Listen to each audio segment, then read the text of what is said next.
Hurricane Andrew, the storm that changed South Florida. Let's tear it up a little bit. Andrew tore across South Dade County in the early hours of August 24th, 1992, leaving behind a path of destruction never seen before or since in South Florida. The center will be very close into the Cutler Ridge area, for instance, maybe the Homestead area. Tonight, we relive the deadly storm with those who experienced it on air here at WTVJ. It was like a nuclear bomb. Families and babies born in the middle of the chaotic situation. We drove from Miami Lakes to Coral Gables with her screaming in the front seat. The memories their parents have from Andrew. And the iconic images of Metro Zoo destroyed.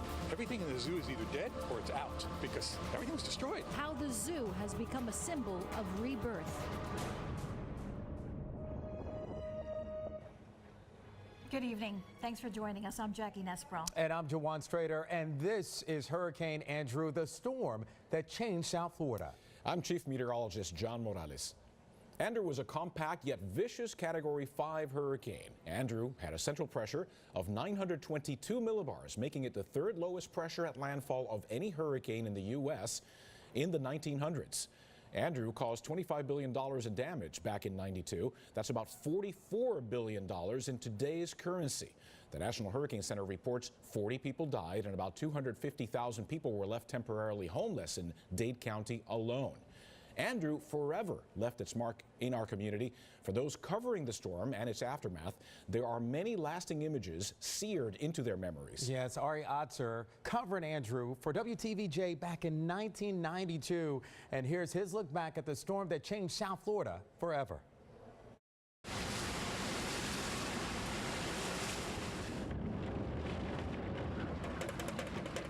Andrew arrived under the cover of darkness, and most of us who covered the storm only saw the edge of its power. The ocean has begun to invade the land over here.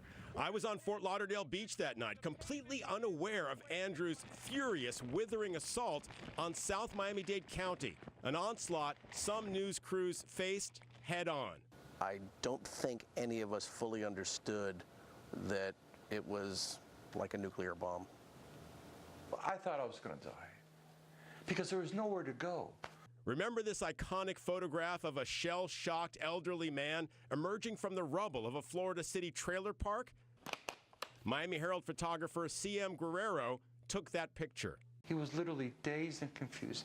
He didn't have much to say. But I feel his expression says it all. As the storm rolled in, NBC News correspondent Kerry Sanders and photographer Steve Schneider found themselves driving on US 1 in South Dade. It was like something out of The Wizard of Oz, of things flying in front of us and coming over the back of the car. I still remember one of those giant off-ramp signs just sort of dancing down the road. You know, that could have sliced the top of the car off and taken our heads off. This is a strange position to find myself in, but So they wedged their car behind a Metro Rail support column and took cover. I slipped down underneath the front, underneath sort of the glove box, and that's where I delivered my report of, you know, the worst moments of dealing with, you know, one of the scariest moments of my life. Guerrero survived the storm inside that nearly demolished motel in Florida City. The freight train was in the room, man. It was on the roof. It was below us. It was inside. It was just so much like a machine gun volley of I mean, it was just like nonstop. It was really scary. The aftermath may have been just as frightening. It was anarchy, survival at all costs. What quantifies the desperation most in the aftermath of Andrew was a really tremendous fight over ice that somebody had brought from Broward County down to South Dade. And that fight, in my mind, I see it as if it just happened. It was just, people were so desperate. the trees are all gone. The houses are barely livable shells of what they once were. And to make matters worse, Hurricane Andrew seems to have blown away the glue that holds civilization together. Homestead has become something like the Wild West. Everybody has packed a weapon around here. Fear of looters was pervasive. I'll never forget this heavily armed young man on patrol. The wind was whistling a death wish to us, the sound of death, like the Grim Reaper was right at the front door. or my late colleague David Bloom confronting a looter on live television. Like this, when hundreds of thousands of people might be, their homes are devastated and you're looting. Well, you want me to take it back? Yeah, I do. Okay, I'll take it back. Hurricane Andrew also brought out the best in people, neighbors helping neighbors. The storm left indelible images in the minds of all of us who covered it. We think of the miles of devastation we saw from the air, and it never leaves us. It was 25 years ago, and it feels as if it just happened last week. Like I said, Andrew never leaves us. Ari Odzer, NBC6 News. While Ari and Carrie covered Andrew out in the field, WTVJ's chief meteorologist at the time, Bryan Norcross, was helping South Florida ride out the storm in a bunker. I sat down with him to relive this time on air, guiding our community through Andrew.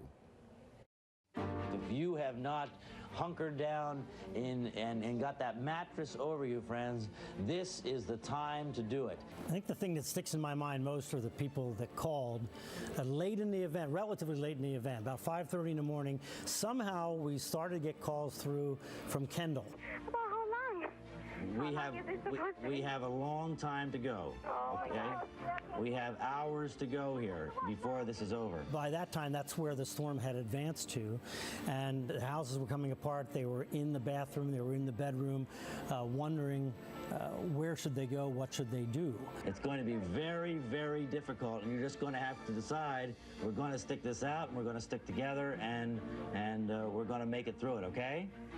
Well, there was no way to know exactly what the right thing was, but basically what I said is you have to hold that door. You have to keep the storm out of the room that you're in. But those voices, I can hear them today like they just called last night. We expect that the storm is going to be in our neighborhood here by early in the day Monday. Only 2 days, remember, 2 days before it actually hit as a Category 5, 165-mile-an-hour storm, it was a Category 1, 75-mile-an-hour storm. For the first time, the hurricane watches and warnings meant so much more.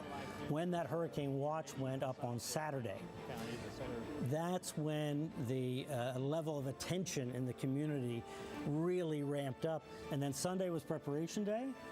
And by Sunday evening, people were ready to the extent that they got ready. Nobody got ready for what happened, but the roads were clear by 9 o'clock Sunday evening. The roads were clear and people were, ready to go, scared, as we all were, but ready to go, as you remember. When you said you guys were leaving the studio, we moved right along with you out of our bedrooms into the hallway, and the most frightening experience of my entire life. I mean, we were praying out loud that we would be alive the next morning. And in the wake of Andrew, Dade and Broward counties implemented much stricter building codes for new construction. And while some of those who lived in the most affected areas in the southern part of the county moved away, either to northern parts of the county, Broward County, or even out of state, those who stayed saw building codes become stricter to prevent the mass amount of damage caused to homes that had not been built to withstand storms of Andrew's strength. The entire state adopted South Florida's stricter code years later. And for one Andrew survivor from South Dade, he had not gone back to his old street in years. NBC6 reporter Jamie Garola went along with Julian Ray as he returned to a now rebuilt home. 25 years after Hurricane Andrew, and the memories of riding out the storm are still very vivid. I can relate to the person you're about to meet, how he rode out the storm in a bathroom listening to the wind howl. But in the end, the disaster turned this neighborhood into a community. Wow. Really changed. For the first time in 25 years, 42-year-old Julian Ray returns to the place he lived as a teen. It's different than he remembered. Is that the backyard? That's the backyard. So your fence is right here. One Hurricane Andrew swirled and swept through this southwest Miami-Dade neighborhood. Old photos show the area ripped apart, trees uprooted, windows shattered, homes destroyed. Ray, a teenager, right in the middle of it. I thought that my life was over here August 24th, 92. I mean, does it give you goosebumps being here? Or? I was teared up a little bit because just even looking at this, we just started telling each other we love each other. The new owner of the rebuilt home let us inside. Julian remembers almost every detail. So the first window, we were in the bathroom, and the first window to break was here, and my mom had food laid out. And my dad said, listen, he said, oh my God, this is serious, because our ears instantly, the pressure from the wind trying to escape. And when it escaped out our office on the other side of the house. So my room was here. This is the office. That's where the wind exited. When it came through the kitchen, it busted out this window, and all 6 of us were right here. In this tight space? In this tight space. I was nestled. I'll just hit the light. Yeah, turn it on. I was sitting here on like those milk crates. And wow, this is memories. Wow, my dad was here, mom was here, my brother and sister. My little sister was kind of nestled between myself and my mom. And this is where I thought my life was going to end, literally, because this roof, as in pictures show, this roof pulled out. We just heard the whole house cracking. And what was scary for me was I felt water coming from my ankle, so I thought we were going to drown. Julian says Andrew ate up all the drywall and fiberglass and 85% of the roof. But it's what happened after the horrifying experience that he remembers most. Everybody was just out here, just as we, picking up debris, making sure that everybody was okay, kind of seeing some neighbors we didn't even know, but we wanted to make sure you all are right. And so it was, we bonded together, even for food, for anything, flashlights, candles. Although this natural disaster turned life upside down for many, it turned Julian's outlook right side up with humility, gratitude, and a new appreciation for life and each other. Just a sense of community. Even 25 years later, we are still talking about Hurricane Andrew. 25 years later, I still walked in here, tears almost came to my eyes. And so knowing that we all shared this and we got through this together with months, about a month without power, made us more resilient. It's pretty cool to see how Julian was able to come back to this neighborhood where he grew up and reconnect instantly with the folks here, even strangers that he didn't know who now live in his home. He certainly remembers the sense of community that the hurricane brought here. Truly, this is a story of survival. In Miami-Dade, Jamie Garola, NBC6 News. Just powerful story. I know. Powerful, and there's right a there. lot of stories like a lot of them. And we do want to thank Julian Ray for sharing his story. Just like you said, there are a lot of survivor stories from Andrew out there. Indeed. All right, coming up, flamingos in the bathroom, how the zoo and its animals rode out Andrew and became a symbol of rebirth in South Dade. And then I sit down with my friend and former co-anchor Tony Segreto as he relives the moments he spent on air guiding South Florida through the storm. And as we head to break, more coverage from WTVJ in 1992. The safest spot, without a doubt, here at the station. The absolutely most intense part of the storm right now is coming ashore at South Miami, Cocoa Plum area, the Gables Estates, Gables by the Sea, all that kind of area, just south of the University of Miami. And welcome back to Hurricane Andrew, the storm that changed South Florida. Well, another of the iconic images in the aftermath of Andrew was the damage done to Miami Metro Zoo. NBC6 meteorologist Angie Lassman relives the destruction and recovery with a man who has been the face of the zoo for decades. Going through the storm was like nothing I could have even anticipated or experienced in any way. It sounded like a freight train going outside. And the thought that came across my mind is, oh my gosh, everything in the zoo is either dead or it's out because everything was destroyed. As Hurricane Andrew battered South Dade, one of South Florida's most iconic venues, Metro Zoo, was stuck right in its destructive path. A drive that normally takes me 10 minutes took me over an hour. The image that will always be indelible in my mind was watching a troop of monkeys running down the middle of 152nd Street, and they weren't even our monkeys. Those monkeys didn't belong to the zoo, and they're bloodied and they're running, and I'm going, oh my gosh, this is like out of a movie. As you look at this, it's just unbelievable to look at the devastation. Ron McGill witnessed it all. The face of the zoo for more than 25 years, the devastation is etched in his memory. And you look at it and you got to say, where do you even begin to do things here? The zoo is unrecognizable. I'd already been working here for 12 years at the time, and I remember every landmark was gone. I didn't recognize roads. I didn't recognize where to turn. There was debris everywhere. There wasn't any part of the zoo that was left undamaged. McGill and his staff had to work quickly and tirelessly to protect the animals and provide them shelter. Those efforts providing one of the most memorable images of the storm. everybody said, oh my God, that is like the iconic image of Hurricane Andrew, the flamingos, this iconic bird of Florida in a bathroom. We use the public restrooms in the park because there's no windows, it's tile floor, it's easy to clean, and as gross as it sounds, there's available water in the toilet bowls. The bottom line is putting those flamingos in a bathroom saved their lives. Almost all of the animals survived, but were they all accounted for, or had they escaped into the surrounding neighborhoods? No dangerous animals got out. The facilities that we built to withstand the strength of the animals themselves was fortunately strong enough to withstand the hurricane. The one iconic thing that I remember is right here where we're standing, where the aviary was. The original Wings of Asia, which was really our, one of our signature exhibits. It had come down like a house of cards. And only one thing survived in that entire aviary. It's the street behind us, the silk floss tree. And that is kind of like the memory, the relic, the iconic tree in this aviary that reminds us of what we had here and how beautifully, on a positive side, everything has now grown around it. As that aviary was rebuilt, so was the entire zoo.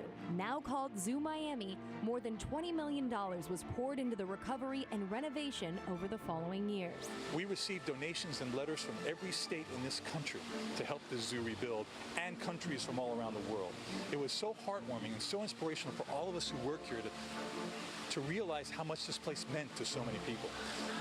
And that's why today, this zoo is much better today than it ever was before Hurricane Andrew. After the hurricane, what changes did you guys make to make sure that something like that would never happen again to Zoo Miami? Well, I think one of the most important things we did is establish a clearinghouse with other zoos. We had planned to protect animals from the hurricane, but we hadn't really planned well about what happens when the hurricane destroys everything, and we got no place to maintain the animals, but the animals survive, and we got to put them someplace. Over and above that, all the building codes changed. The lessons from Andrew still fresh in McGill's mind 25 years later.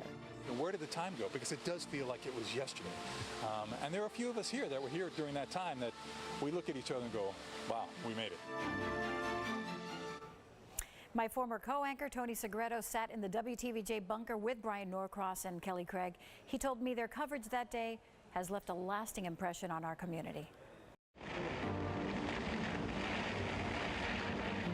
Hurricane Andrew changed the landscape of South Florida, it changed the footprint of South Florida, and it changed the lives of countless numbers of people, including myself. So what appears now is that, as we had anticipated, it's 11:59. In fact, it's 12 o'clock straight up. Well, we hit that one pretty good, didn't we? We sure did. And we were the only ones that still had radar up. Yeah, National Hurricane Center lost radar.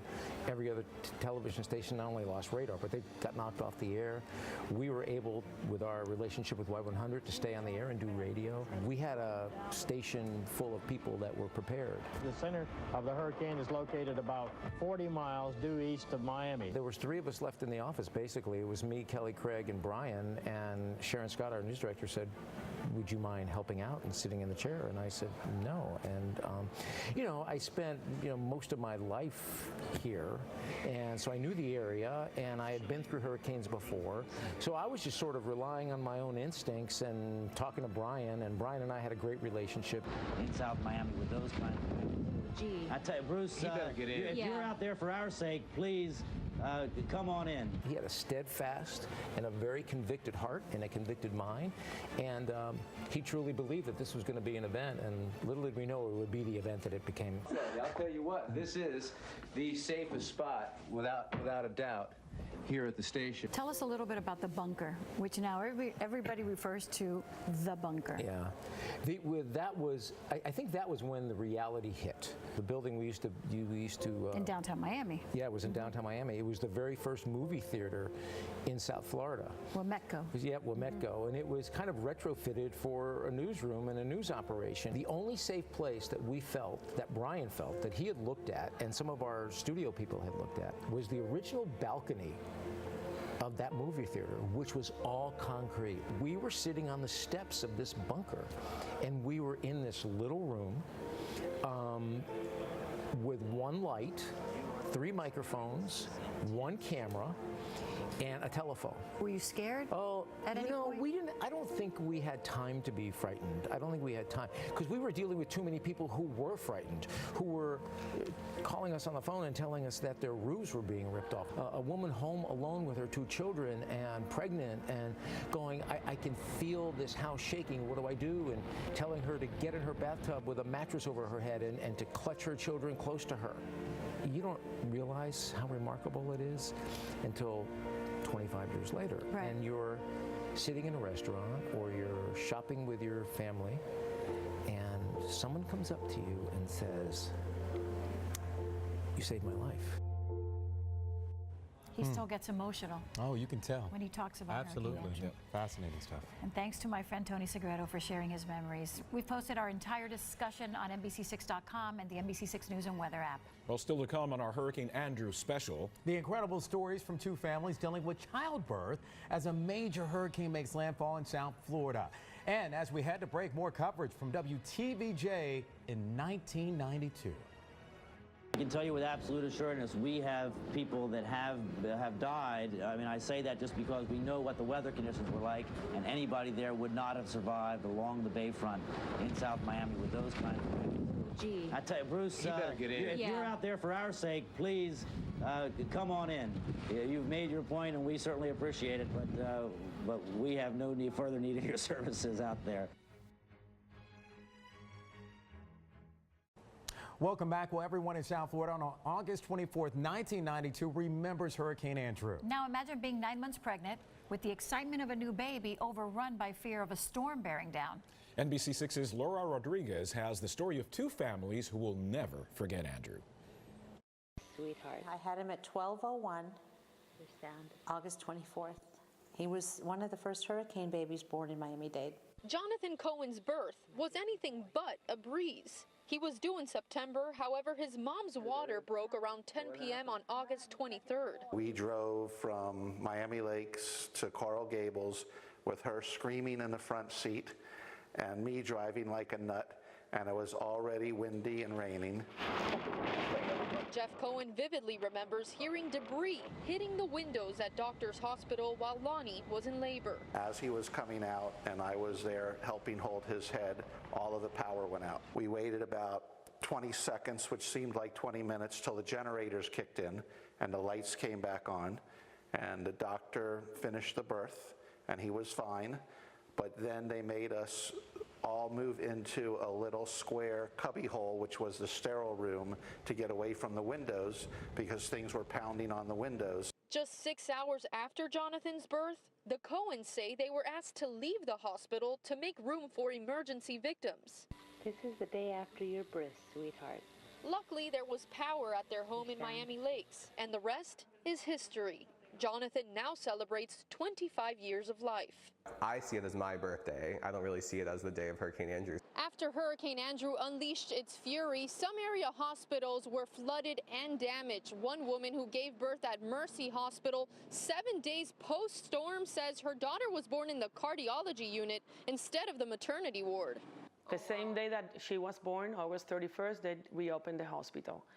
And maternity was non-existent. It was blown out, the windows. Anna Ortega thought she'd at least get a break from the heat after she was admitted at the hospital. During the final week of her pregnancy, her home on Old Cutler Road didn't have power. I said, perfect. Now I get to relax here for 3 or 4 days, which is what you usually stay at the hospital with a C-section. So I said, perfect. I'm going to relax here, rest. I'm going to have nurses helping me with the baby. Well, she's born, and the next morning the doctor comes and tells me, you have to leave. We need the beds for the homestead mothers. When the Ortegas left the hospital September 1st, they still didn't have power at home, but baby Natalia came to the rescue. I do know that she used me as a pawn to get Florida Power and Light to turn on our electricity before anybody else in the neighborhood. So in that sense, it was good timing. Natalia is almost 25, and as she listens to stories of her birth, she's in awe her family lived through Hurricane Andrew. Anna says the 25th anniversary of the hurricane is memorable in more ways than one. It worries me because it's 25 years, and so when I moved to Miami, I remember we hadn't had a major hurricane in 25 years, and then Hurricane Andrew hit. So now it's been another 25 years. So it's like, are we ready for another one? Reporting in Miami, Laura Rodriguez, NBC6 News. I'm surprised they didn't name her Andrea. I know, or exactly, Andrea, right? Wow, well, thank you so much for joining us. We hope you enjoyed our special report looking back on Hurricane Andrew. Remember to always stay ready for a storm, and we will keep you updated here on NBC6 and on the NBC6 News and Weather app.